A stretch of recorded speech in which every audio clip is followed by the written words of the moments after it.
Alright, what is good, ladies and gentlemen, is the Mass Reviewer back again with another review, and tonight we are doing a review for Highest to Lowest. This is a film that came out relatively recently, so there are going to be spoilers in this video. It is the newest film starring Denzel Washington. I'm pretty sure probably there hasn't been a film that he stars in since this film came out, so so let us, I'll give a bit of background. This is a Spike Lee directed film, and before this point, the only Spike Lee films that I'm pretty sure that I've seen have been, I'm aware that, I know that I've seen the films, it's just I'm pretty sure that I haven't seen another Spike Lee film besides these films.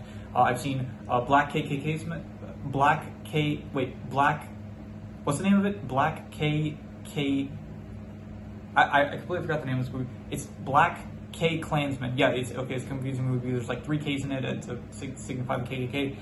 So I watched Black K Klansman, and I've watched The Five Bloods. So those have been my the only 2 Spike Lee films that I've seen up to this point. And I'll say this: I probably like those 2 more than this film. Just going into this review, and I went into this kind of thinking like I wasn't really sure what it was going to be, but I don't know, for some reason I kind of got like a 21 Bridges vibe to it, so, and I did really like that film, so I was kind of intrigued going into it. So yeah, let's just get into it, starting off with the plot. So the plot of the film is that basically you got this like high-end music executive, this guy that runs a record company, I'm pretty sure, called David King, played by Denzel Washington, and he ends up, there's this guy that, played by A$AP Rocky, that is, he's called like Young Felon, that he ends up kidnapping David King's son, but it turns out he actually made a mistake. He didn't kidnap David King's son. David King's son is named Trey, so he did not kidnap Trey. He accidentally kidnapped Kyle, which is Trey's friend, who is the son of Paul Christopher, who is Jeffrey Wright's character. Jeffrey Wright is in this film. He plays Paul Christopher, and his son ends up getting kidnapped by accident because they were wearing headbands that. Trey wore a headband, I think, or Christopher Barr, like something to do with the headband that Trey was wearing. So, anyway, so you had, so Kyle ends up getting kidnapped, and so it's kind of weird. It's like the film. It's like the beginning of it is like it's a moral dilemma of like will David King, like, will he pay the ransom money, which is like $17.5 million in order to save Kyle? And in my mind, it's like I'm thinking like, okay, this is your like someone who seems like a very close friend to you, Paul Christopher, who's like, this guy seems like a very close friend of yours. So you're not going to pay the money in order to save like one of your best, who seems like one of your best friends, maybe he's your worker, but he seems like one of your best friends. So you're not going to pay the money to save like your friend's son. So like that just seemed kind of stupid. He was like, oh, like it's a lot of money, I can't pay it. Like, I may be lambasted in the news cycle, but like it'll go by in a week or so. So it was like, that feel like really kind of like stupid for his David King, he doesn't like really seem like the best like character.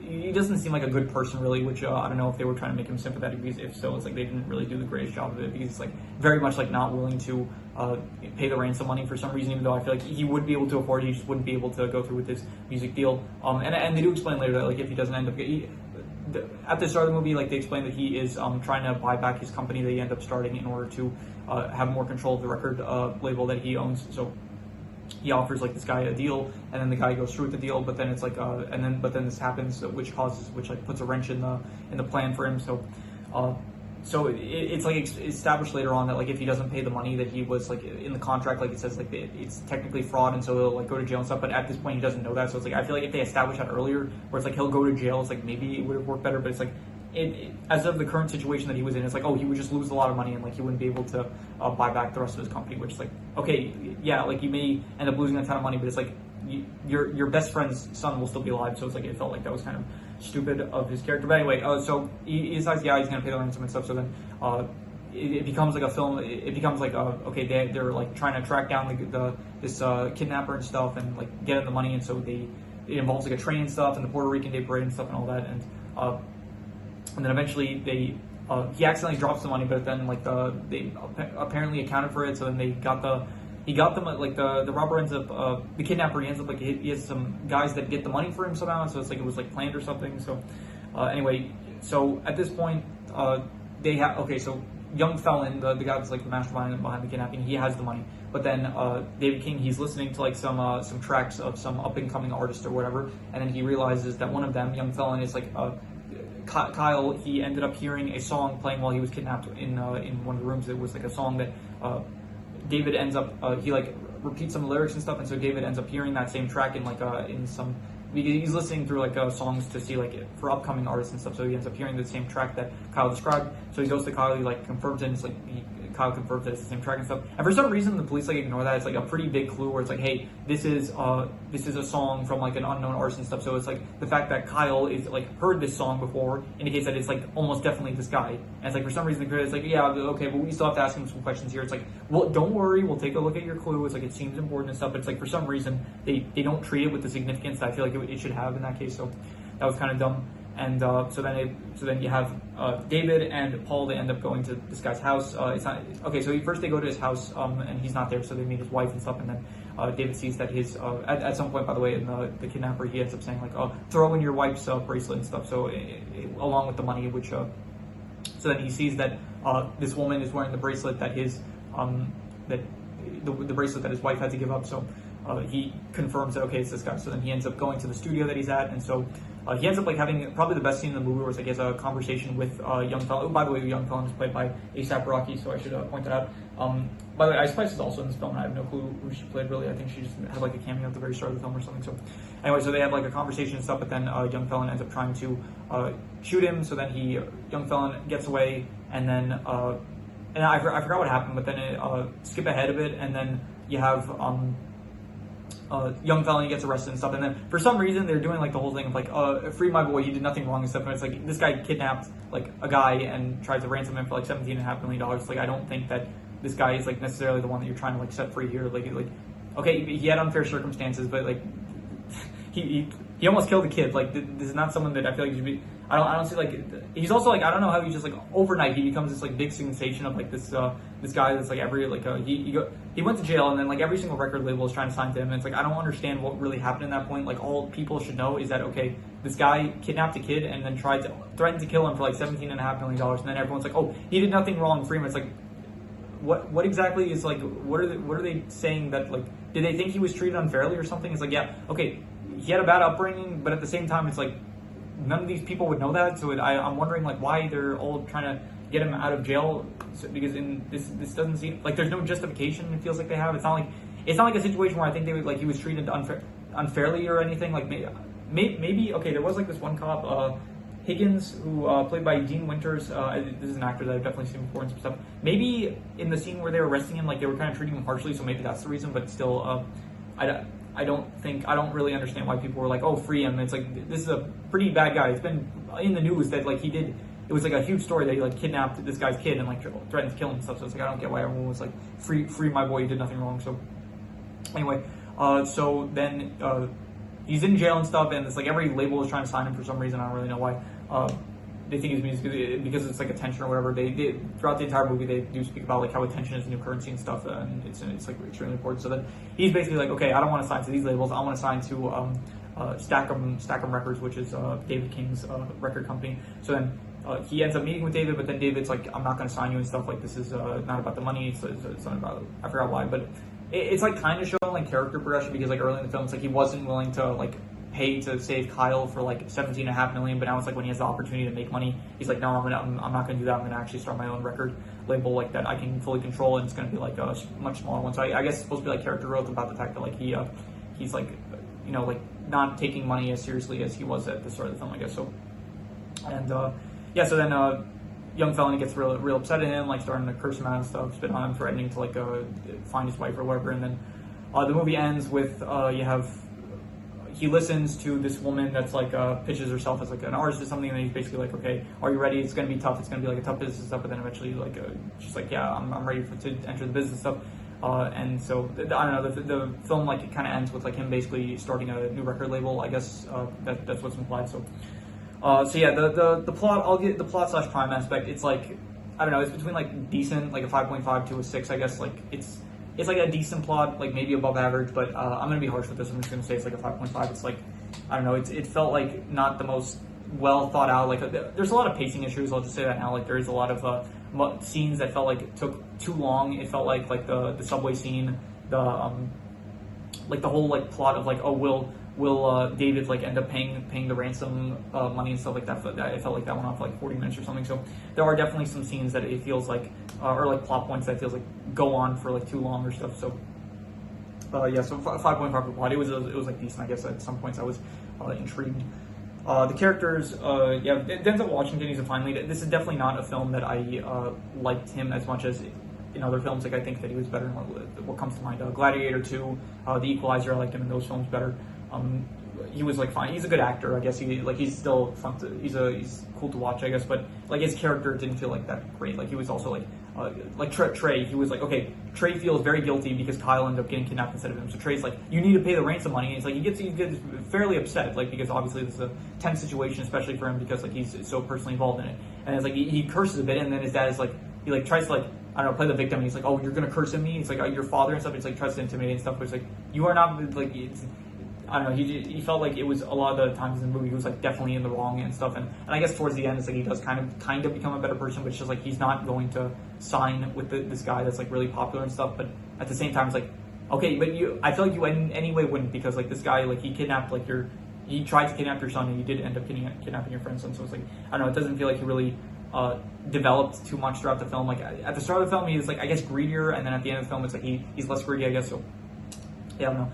Besides that, Trey, there's no one really. I think the highlight of the film is probably Jeffrey Wright as Paul Christopher. I like Jeffrey Wright. He was good in the James Bond films. He was in the Phoenician Scheme, which I reviewed like 2 months ago when that came out, around the time when that came out. And besides them, I don't know. There's no one. I think Jeffrey Wright is probably the star of the film, and I did probably very much like him. But other than that, all the rest of the characters I just don't really care for too much. And so, A$AP Rocky, actually, I thought A$AP Rocky did a very good job as the villain, Young Felon. I thought that he very much like portrayed this like I guess like a desperate gangster and stuff, like from the hood. So definitely he was good. So I'll give the characters, I will say, I'll give a 6.5. I'll be generous. I'll say that they were good. It's just that I thought like a lot of anyone that's not like Jeffrey Wright or A$AP Rocky or I guess Denzel Washington, it's like I didn't really care for anyone else, to be honest. So like the police, it felt like they were just like side characters, like they were side characters, but I don't know, they're pretty forgettable. The settings it takes place, I'm pretty sure all in New York, and there are some like nice shots, I guess, at the start of the film where it's like introducing the city and stuff. But overall, I just don't really care too much for any of the settings. It was like not good really, but not bad, I guess. I'll give it like a 5. It's not really anything special. You did see like the Puerto Rican parade and stuff, that was fine, but I don't know, nothing really. I didn't really care for anything in particular, so I'm just gonna give it a 5.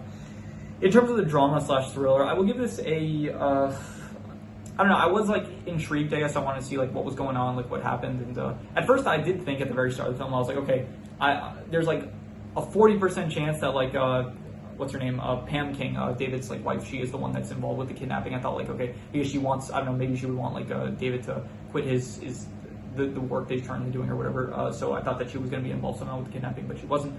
And I guess it was the drama. It was I'd give it like a above average. I'd say like a 6 out of 10. It was you know, I want to know what was going to happen. It's listed as a thriller. It doesn't really feel like a thriller too much. It feels more so like a drama. So it was above average. I'd say the drama, I was somewhat intrigued of seeing what was going to happen. In terms of the worst thing is, I don't know, I guess like I'll say the pacing. Maybe the pacing was like not good really. I did think that it was, there were like definitely some scenes that I felt like it went on too long, and there were some just stuff that if it's like a 2-hour 15-minute film, they could have absolutely like cut this down to like maybe an hour 50 or something. Like take out like, I don't know, like 20 minutes even, like that would have made it feel a lot better. But it did not feel like it had to be 2 hours and 15 minutes. So in terms of the best thing, I'll say the best thing was probably the exchange between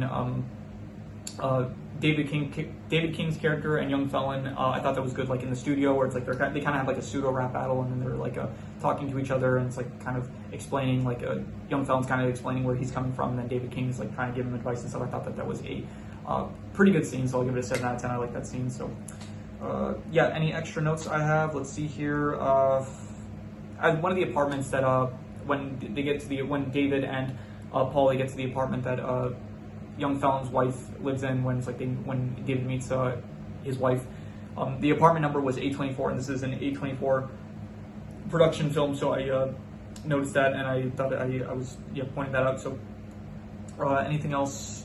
I really actually like the Jeffrey Wright's like rage scene when we finds out that it was actually Kyle that got kidnapped instead of Trey. When he ends up like getting really like rageful and upset about it. Like I thought that was a good scene as well. So Yeah, that is all the extra notes I have, so I'm going to do the calculations. So King Crimson. All right, so it ends up coming out to about a 5.5, which would be decent, and I think I would probably give it like between a 5.5 to a 6. I think it's like between decent and above average. I don't think I'm going to give a concrete answer. I think just between like a 5.5 to a 6, I think I'd give it. It's between decent to above average. It's I went into it like not really with too many high. Like I was a fan of like I was a fan of Spike Lee, and I also like kind of thought this would be like 21 Bridges, like something similar to that. But to be honest, like reading the plot, I didn't really. It says like here I'm looking now. It says when a powerful music mogul is targeted by a ransom plot, he's forced to fight for his family and legacy while jammed up in a life or death moral dilemma. It's like to be honest, it doesn't really sound like the most interesting plot. Like I thought like Black Kate Klansman had a much more intriguing plot. Also, The Five Bloods, it like just kind of felt like it had more material to work. It felt like this film was like. They had this idea, but it's like it felt like it kind of didn't know like how to really execute it. So it's like it felt like some scenes like they're stretched out more because they didn't exactly know how to go about this. So, but still, it's like a decent to above average film, I'd say. So between a 5.5 to a 6. So yeah. So yeah, if you have any if you have any recommendations, any movies, shows, anime, web series, video game stories, anything that you want me to review, leave it in the comments. And if you haven't seen my last video, which was the music rant, I am trying to find more. I'm trying to find like some. This video probably doesn't have any background music, but for the ranking rants and comparison videos, I'm going to try to implement some more. I want to find some like royalty-free background music to use to improve those videos, I guess. So if you have any recommendations, anything that you know it's very difficult. Like I do want to use like video game music, but a lot of it like could get copyright strike pretty easily. So if you have any like recommendations for like some songs in particular that you know that are royalty free that I could use, then that would be a big help. So any recommendations I would be very grateful for. So but yeah, that is pretty much all there is to it. So let's leave it at that.